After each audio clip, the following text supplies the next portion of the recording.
रहीम अस्सलाम वालेकुम नादरीन, आप YouTube चैनल देख रहे हैं। मैं इमरान खान हूं। DGI-SPR ने अपने इंटरव्यू में 3 झूठ बोले थे, वो तीनों मैंने आपके सामने रखे और मैंने आपको बताया कि गलत बयानी उन्होंने की है और वो भी साबित हो जाएगा थोड़े दिनों में दोबारा, क्योंकि एक बड़ा ऑपरेशन खैबर पख्तूनख्वा में करने की तैयारी हो रही है और ये झूठ दोबारा पकड़ा जाएगा। पहला जो इसके अंदर एक गलत बयानी थी वो ये थी कि फौज का सियासत से कोई ताल्लुक नहीं है। फौज का बिल्कुल सियासत से ताल्लुक है।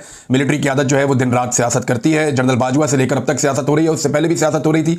फौज ने 4 मरतबा पाकिस्तान में मार्शल लॉ लगाया, फौज ने पाकिस्तान में सियासी जमातें बनाई, फौज ने पाकिस्तान में हुकूमतें बनाई और हुकूमतें गिराई और मिलिट्री की आदत हमेशा से सियासत के अंदर इन्वॉल्व रही। अपने छोटे फायदे के लिए, अपनी बोटी के लिए पाकिस्तान का बकरा इन्होंने बार बार पाकिस्तान की मिलिट्री एस्टेब्लिशमेंट ने ज़िबा किया है।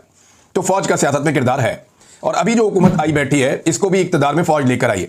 17 सीटें जीतने वाला पाकिस्तान का वज़ीर आज़म बना हुआ है और उसको अब 2/3 अक्सरियत भी दिलवा दी गई है। और मैंने कल भी ये कहा था कि अगर इसी तरह माहौल चलता रहा तो ये 100% अक्सरियत भी दिलवा देंगे।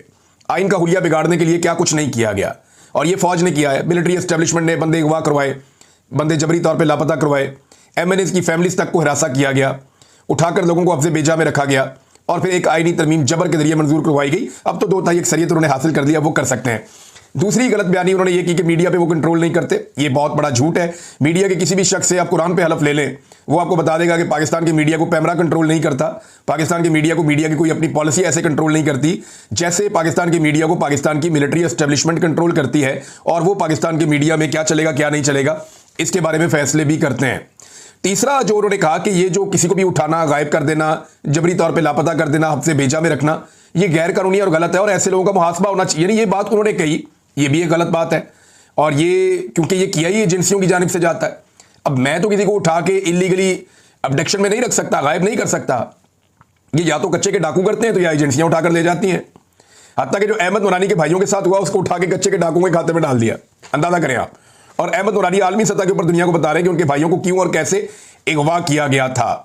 तो नाज़रीन, ये 3 गलत बयानियां हैं जो DGI-SPR ने की और ये आने वाले दिन में साबित ऐसे होंगी कि पूरा मौजूदा निजाम इस वक्त खैबर पख्तूनख्वा की हुकूमत को फिक्स करने पर लग गया है। इन्होंने फैसला किया कि खैबर पख्तूनख्वा के अंदर से पाकिस्तान तहरीक इंसाफ की जो आखिरी हुकूमत है उसे भी खत्म कर दिया जाए। गंडापुर साहब को यह गलतफहमी है कि शायद ये निजाम उन्हें बर्दाश्त करेगा या उनके दिमाग में ये बात डाली गई है कि बजट पास तुमने करवा दिया है, जो डिमांड थी पूरी कर दी है, तो उसके बाद तुम महफूज हो। एस्टेब्लिशमेंट ये समझती है कि खैबर पख्तूनख्वा में इमरान खान की हुकूमत उनके लिए हमेशा एक दर्द सर बनी रहेगी और उन्हें इस बात का खतरा रहेगा कि अगर खैबर पख्तूनख्वा में ये हुकूमत रहती है तो ये जब मर्जी सप्लाई लाइन बंद कर सकते हैं, शाहराहें बंद कर सकते हैं और एक बड़ा एहतजाज कर सकते हैं। उस पर वो काम कर रहे हैं, जबकि एस्टेब्लिशमेंट काम कर रही है हुकूमत गिराने के मामलात पर। और उसका जो सबसे पहला पड़ाव है या सबसे पहला जो बड़ा काम किया गया है वो मखसूस नशिस्तें खैबर पख्तूनख्वा से छीन ली गई हैं। पूरे पाकिस्तान में छीनी गई हैं, लेकिन खैबर पख्तूनख्वा में 23 सीटें जीतने वालों को 30 मखसूस नशिस्तें, यानी इतनी सीटें उन्हें अवाम ने नहीं दी जितनी सीटें उन्हें तोहफतन पाकिस्तान की मिलिट्री एस्टेब्लिशमेंट ने अदलिया के जरिए से उनकी झोली में डाल दी। यानी अवाम ने उनकी औकात समझी और उनको 23 सीटें दी हैं और वो 23 सीटें भी ज़बरदस्ती दी हुई है। अवाम ने तो उनको 13 सीटें नहीं दी थी खैबर पख्तूनख्वा में, तो ज़बरदस्ती करके उनको 23 किया गया। अब वो तोहफतन जो है मिलिट्री एस्टेब्लिशमेंट की जानिब से मजीद 30 सीटें दी गई हैं PDM की जमातों को, फजल रहमान साहब को मिलेंगी, पीपल्स पार्टी को, PMLN को, बाकी लोगों को मिलेंगी। बहरहाल ये सीटें उनके पास चली गई तो अब उनकी तादाद हो गई है ज़्यादा और अब खैबर पख्तूनख्वा में एक मंडी लगने वाली है और उसमें फजल रहमान साहब की पार्टी, नून लीग, पीपल्स पार्टी, ANP, ये सब दावतें दे रहे हैं पाकिस्तान तहरीक इंसाफ के MPs को और उनसे अब राब्ते तेज़ कर दिए गए हैं कि आप हमसे रब्ता कीजिए, हमारे साथ बैठिए, हम अगली दफ़ा आपको टिकट भी लेकर देंगे, आपको इलेक्शन भी जितवाएंगे। देखें, हम भी तो इलेक्शन जीत कर आए, हमारी पार्टियां भी इलेक्शन जीती हैं और अगली मरतबा एस्टेब्लिशमेंट किसी सूरत भी गारंटी कर रही है कि खैबर पख्तूनख्वा में PTI की हुकूमत नहीं बनने देंगे। लिहाजा आइए और हमारे साथ बैठिए, आपका जो सियासी मुस्तकबिल है वो महफूज रहेगा और PTI को तो वैसे ही खत्म करने वाले हैं। तो इस किस्म की बातें करके पाकिस्तान तहरीक इंसाफ के MPs को राम किया जा रहा है कि आए जनाब।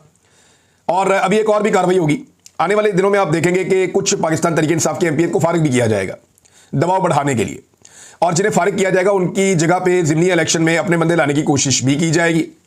तो ये गंडापुर साहब की कमजोरियां जो उनके सामने आ रही है, उन्हें लगता था कि वो एस्टेब्लिशमेंट को राम कर लेंगे, इमरान खान साहब को भी बाहर निकाल लेंगे और डील वील कर लेंगे, कोई मामला बन जाएगा और हर दफ़ा वो उसी तरह चले जैसे एस्टेब्लिशमेंट ने उन्हें कहा। 2 मरतबा उन्हें अगवा किया गया, उन्होंने नहीं बताया कि कौन अगवा करके ले गया, कहाँ पे रखा, क्या डिमांड किया, वो बेचारे चुप करके बैठे रहते हैं। कभी कभी वो बड़के मारते हैं लेकिन वो भी उनके आगे आ जाती हैं। तो अब खैबर पख्तूनख्वा की हुकूमत के ऊपर पाकिस्तान की एस्टेब्लिशमेंट काम कर रही है। कोई सियासतदानों की औकात ही कोई नहीं है, सियासतदानों को तो आगे लगाया हुआ है, सिर्फ एस्टेब्लिशमेंट इसके ऊपर काम कर रही है कि इनके बंदे तोड़ के यहां पे खैबर पख्तूनख्वा में हुकूमत तब्दील की जाए। देखते हैं वो कर सकते हैं या नहीं। एक और जो बड़ी खबर है वो नाज़रीन, DPO सवाबी किसको लगाया गया। इस पर एक ट्वीट किया है आमिर मुगल साहब ने। ये बंदा इस्लामाबाद में था। इस्लामाबाद में कारकुनान पाकिस्तान तहरीक इंसाफ के जो हैं उनके ऊपर जुल्म और सितम के पहाड़ तोड़े। इस बंदे ने कारकुनान को अगवा किया, उनके ऊपर तशद्दुद किया। इमरान खान, बुशरा बीबी, अलीमा खान, अली अमीन गंडापुर, उमर अयूब, शिबली फराज समेत पूरी खैबर पख्तूनख्वा काबीना पर पुलिस कांस्टेबल के कत्ल का झूठा मुकदमा भी इसने बनाया और रेंजर्स के कत्ल का मुकदमा भी इसने बनाया। इकदाम कत्ल के मुकदमात भी इसने बनाए। अगवा, चोरी और डकैती और दीगर मुकदमात भी इसने बनाए। दहशतगर्दियों के मुकदमात भी इसने बनाए। बगावत के झूठे मुकदमात भी इसने दर्ज करवाए। और ये जो एसपी है खान ज़ेब मोहम्मद, इसे इस्लामाबाद से ट्रांसफर कर दिया गया। और ये वही एसपी है, जरा ये तस्वीर आप देखिए, आपको याद आ जाएगा, जो सेनेटर मुश्ताक के साथ एक बड़ी यादगार तस्वीर थी ऐसे उंगली करने वाली।